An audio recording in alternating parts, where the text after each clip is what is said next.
LDF has been in power for 10 years. കഴിഞ്ഞ 10 വർഷമായി LDF ആണ് കേരളം ഭരിക്കുന്നത്. They are taking away the strength of Kerala. അവർ കേരളത്തിന്റെ ശക്തിയെ ഇല്ലായ്മ ചെയ്തുകൊണ്ടിരിക്കുകയാണ്. They are doing exactly what the BJP does. Our BJP ചെയ്യുന്നത് എന്താണോ അത് തന്നെയാണ് കേരളത്തിൽ LDF ഇന്ന് ചെയ്തുകൊണ്ടിരിക്കുന്നത്. The UDF is going to give 5 guarantees to the people of Kerala. UDF കേരളത്തിലെ ജനങ്ങൾക്ക് വേണ്ടി 5 ഗ്യാരണ്ടികൾ പ്രഖ്യാപിക്കുകയാണ്. The UDF is going to give compensation to the rubber workers, rubber industry. UDF ഈ നാട്ടിലെ റബ്ബർ തൊഴിലാളികൾക്ക് അവർക്ക് നഷ്ടപരിഹാരം നൽകുമെന്ന് പ്രഖ്യാപിക്കുകയാണ്.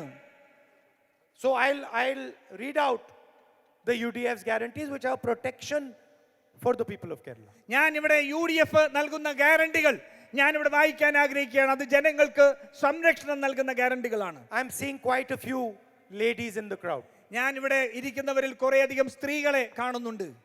The first guarantee that we are going to give is all these ladies will travel for free in buses in Kerala. ആദ്യമായിട്ട് നമ്മൾ നൽകുന്ന ഗ്യാരണ്ടി ഈ ഇരിക്കുന്ന സ്ത്രീകൾക്ക് കേരളത്തിൽ KSRTC ബസ്സുകളിൽ സൗജന്യമായി യാത്ര ചെയ്യാൻ കഴിയുന്ന സൗകര്യം.